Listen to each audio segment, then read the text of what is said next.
And welcome back to Jeff Koinange live at the Intercontinental Hotel. Goodness gracious me, or should I say, oh my, oh my. Reverend Dr. Timothy Njoya has come out guns blazing. He is taking no prisoners. And your tweets coming in thick and fast reflect his points. Victor Koinange says, Reverend Doctor, listen to this. During the holidays, I met my rural MCA after more than a year. A rat is an understatement. He is a piglet.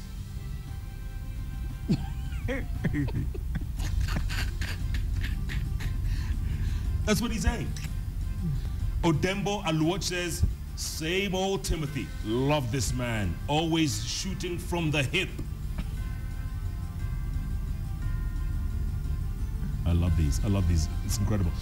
Wakesho S.C. Kate says, if I had gone through the beatings Timothy Njoya went through, then I would be dead. Albert Chest says, the old man is not a reverend. He is an extremist, holed in a clergy's body. He is reading too much revolutionary books. Your thoughts? At least I read. This is the most.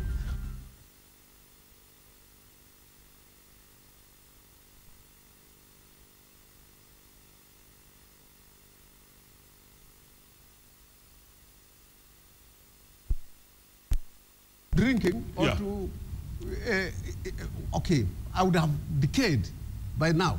Correct. Yeah. Edwin Bisonga says, what should an ideal state be according to Reverend Dr. Timothy Njoya? An ideal state. An ideal state which reflects the wishes and the will of the people. From the you have only mentioned public workers strikes, like teachers. You have not EPZ. You have not mentioned that MCA who are also public servants do on strike. They refuse to legislate. You are not saying that the people tend to show that they did not elect a government that reflected their will. And I think a government should be elected that reflects the will of the people, so that they don't have all to go and to show disgruntlement immediately after elections. Yeah, they should have waited to see the products and of their labor. Yeah, I don't want to keep on mentioning to the West, but at least they elect a government that they trust will fulfill what they have, the mandate they have given them. Now, it means that in Kenya, we have not yet come to erect a government that reflects our will. Moses Joroge says, guests like Reverend Dr. Timothy Njoya make these commercial breaks look irrelevant. I love this man. He's complaining about the commercial. I love him too. Yes, he was my man. I'm talking to Nick, the director. You know, there's too many commercial breaks. You know? Yeah. I'm too, eh? Washira Ngogi says, allow Njoya to enjoy his retirement. He borders on irrelevance.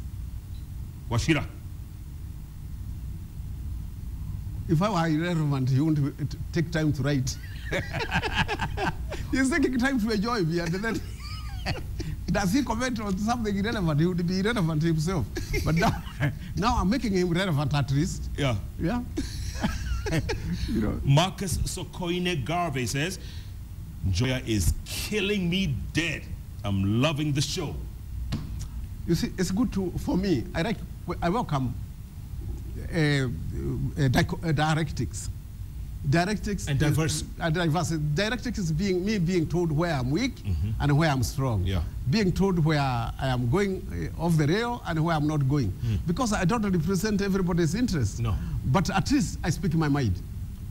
And I express my interest. But do you care what people think? I do care. I care when people say that I'm irrelevant, or when they told me I am understating things, I should have spoken of piglets rather than rats. But when people make those kind of constructive or not constructive, whatever criticism, I think it's very good. And I think that's what we should not punish people for. But doesn't that tell you, Reverend Doctor, that Kenya is a healthy democracy? We're in a healthy space right now. That's why this security bill. That's why I criticize it for wanting to remove our expression of thought. You know. So let's say that journalist, should he not have been jailed? Wadi, who literally abused the president on social media, should he not have been? He should not have been jailed. He should have been. The president should have been known that he is not what he is being called. You know, we have a proverb, as a Kikuyu saying that insults are like the beads of the rich. You know, when you are told something wrong, it shows that you are worthy being criticized and being told what you are. So I don't think the court should have indulged in punishing somebody for being rude. I think he was rude to the president, but morality cannot be legislated against. Yeah. Yeah. Foursquare addict, that's someone's name. He's saying, ask Njoya on my behalf, what's the progress of Nyumbakumi? Nyumbakumi. I don't think that I liked the idea in the first place, because I don't want somebody to know how I live. I look very good because nobody knows inside me. So you have something to hide? Not something to hide. I have privacy. It's there guaranteed in the Constitution. Privacy is very, very important for everybody. But if someone moves into your neighborhood where you live, and you're not very happy about it, and you don't... that's the work of the police.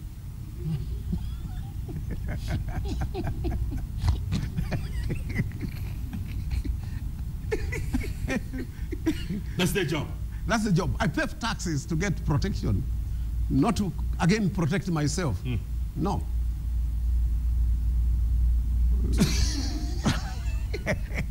You tell me, you know, I lived in a neighborhood in Dennis Street, near the State House. I found my car on stone. Somebody came and took the wheels. And he was my neighbor. All the wheels. And he was your neighbor? Because my gap and with him, it was not, he found the gap too big between me. Did you know he was your neighbor? Yeah. Because he did, I went to other neighborhoods where he wasn't, and my tires were stolen. When I moved away, the problem ended. Yeah. Yeah. That problem I solved. Maybe you in the wrong neighborhood. Yeah, I was in the wrong neighborhood. The discrepancy between me and him was too big, so glaring, that he needed something to eat. So what's going to happen? The discrepancy between the haves and have-nots here in Kenya is so large. That's why people are going on strike, because I said we are creating the gap as too big, so that even though we cannot afford that which creates the gap, we are punishing those who are going to the same market as we are, and their purchasing power is too weak. So I should think that... and striking will help? It will not help, because it will not, unless you add taxes, and I don't want to defend the government. Why not? Because it is taking money to corruption. You know, it's not taking money to development. How so? As I said that insecurity is a dividend of corruption. Okay. The same thing I'm saying. Yeah. Or even the strikes are a dividend of corruption. If money went to development to create infrastructure, the people would have the people's purchasing power with what they have would be enough. But now it isn't enough because the resources are being diverted into corruption. Is there anything good this government has done in the last year and a half, almost 2 years? Yes. What? Even though it is not working perfectly, we have devolution we didn't have. We have a Senate we didn't have. We have commissions which we didn't have.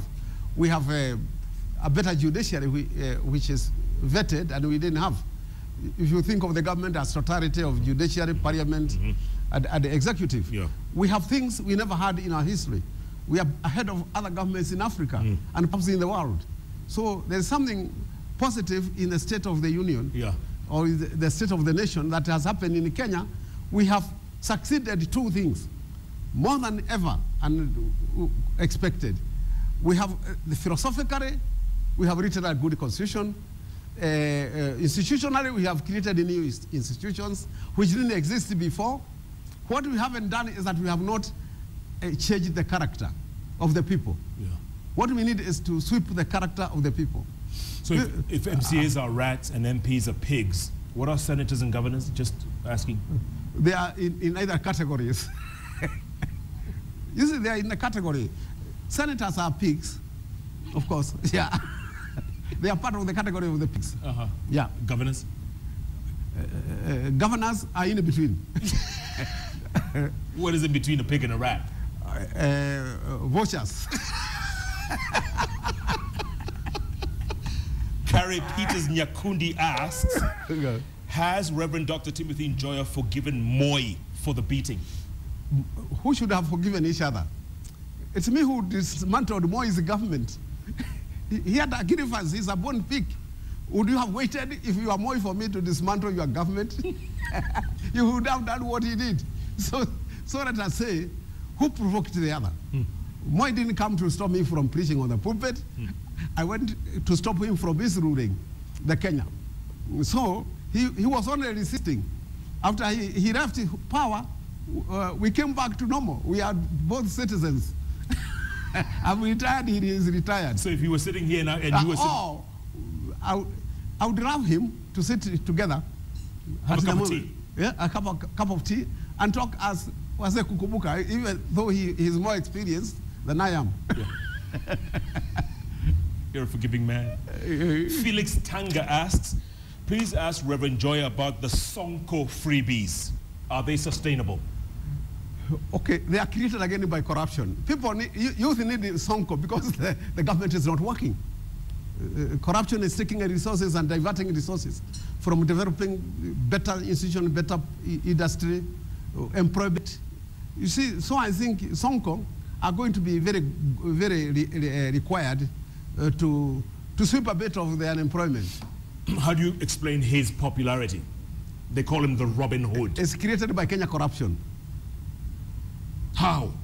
Kenya people would have had respectable ways of earning their income and their living without going for handouts. But he distributes his. Those people don't want, their fathers don't want to continue supporting adults. They should be productive. Any adult should be able to feed himself, clothe himself, house himself. If you are going to wait for another man to feed you and house you and feed you, you are being destroyed. Kina Sonkos and all the others who give handouts to people, they are destroying their humanity. But maybe we've reached that level, we're so desperate. That we have to be destroyed. I don't think that the youth should agree to be destroyed by another youth. That man could be president one day, you know that? Of course. By the will of who? Of those people, and they will suffer more. If you disable people with the good hearts and with the good brains, you are feeding them when they have been to high school, they have been to university. When you start giving them handouts, what are you doing them? You are destroying a whole generation. Completely destroying that generation. I would be rather a thief because I can use my brain to know how to steal than be fed by somebody with the money free. Because you are not using your mind. Yeah. Yeah, you are being vegetated. You are being made a cabbage. Right. Yeah. Reverend Doctor, we literally have a minute left on this program. I don't know how I think you're talking, your thoughts, you just made time fly. But I'm giving you a minute. Look into that camera. Talk to the nation. Tell them your thoughts going forward. Go. First of all, primarily, always a minister of the gospel. So I'm appealing people, don't wait for other brooms to come and sweep them to be saved. That's what I can ask. To change and be transformed in their mind, to conform to the will of God. You know, to do what is the will of God. To know that God made them stewards for this country, and the state is the instrument of stewardship. And if it is not doing according to their will, it's not taking care of the garden, this God's vineyard, they should choose the one next time which will do for them the stewardship necessary to put this country into another height. Would you ever stand for office? Would I? Stand for office. Stand for Me? to be a vulture or rat. There's no substitute to the pulpit. Nothing, because I could remove Moi from the pulpit. He can't remove me from the pulpit. One more quick one before I let you go. Ndeti asked, what does Reverend Njoya think about churchpreneurs like Kanyari and company? What do you think? Real quick. Again, I'm saying all these are products of the corruption in Kenya. Okay. We'll leave it at that. Yeah. Reverend Doctor. Thank you so much. Good to see you. Yeah. Good to see you too. Pigs, rats, vultures. And the products. And the products of the corruption of Kenya. And we are blaming religion for what is there in the society. Yeah. We have to blame somebody. Yeah, we have to blame somebody. Yeah. And the church has been quiet for the most part. You people. It is part of the system. Reverend Dr. Timothy Njoya speaking out, folks, without fear or favor. Coming out guns blazing. This Twitter is on fire. Keep tweeting at Timothy Njoya, at Koinange Jeff. The hashtag is JKL. Thanks so much for taking part in tonight's show. Tomorrow night, right here on JKL, it's Inspiration Thursday. And with the African Cup of Nations gearing up in Equatorial Guinea, we thought we'd speak to a man who knows a thing about football, but has been ailing the last few weeks. The legend himself, Joe Kadenge, on the show tomorrow night. Tune in. Let's see how we can help out yet another legend. And he can inspire too, because he was playing football long before this country became independent. He's got great stories. Kadenge Nampira, Kadenge Nampira. That's tomorrow night, right here on Kenya's television network, KTN. Thanks so much for joining us. Good night. Good luck. Reverend Dr. Timothy Njoya.